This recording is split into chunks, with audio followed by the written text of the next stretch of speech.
Guys, তো দেখো ষষ্ঠী করতে চলে যাচ্ছি। এই দেখো বাড়ির সামনে মন্দির, চলো এসো।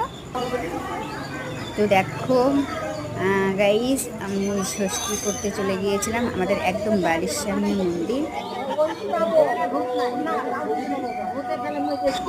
তো তোমরা সাথে থাকো, আমার ভিডিওটা দেখতে থাকো, ভালো লাগবে। দেখো আমি এইবার আমার মায়ের বাড়ি যাইনি, যার জন্য আমি এখানে ষষ্ঠী করছি আমার শ্বশুর বাড়ির এখানে। তো একদম আমার বাড়ির সামনে মন্দির, ঝটপট চলে গিয়েছিলাম। আর ষষ্ঠীটা হতে অনেকটা সময় লেগেছিল, আর আমার খাবার খেতে প্রায় 2টো আড়াইটে বেজেছিল।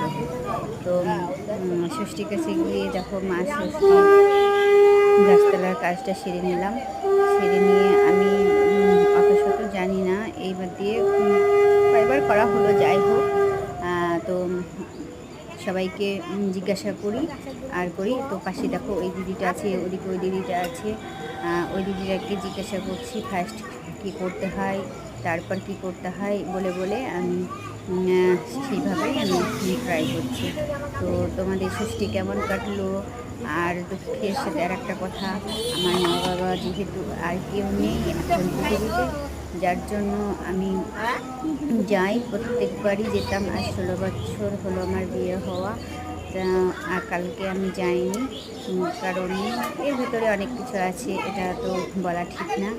আর তার সাথে সাথে আর একটা সংবাদ আছে, সেটা কালকে আমার ফার্স্ট অ্যানিভার্সারি ছিল। আর কালকে ষষ্ঠী যেহেতু, যার জন্য মানে কোনো সেলিব্রেশন করা হয়নি। তো সেই জন্য সন্ধ্যাবেলাতে ঘুরতে গিয়েছিলাম। আর দেখো এবার মানুষ অনেকটাই কম।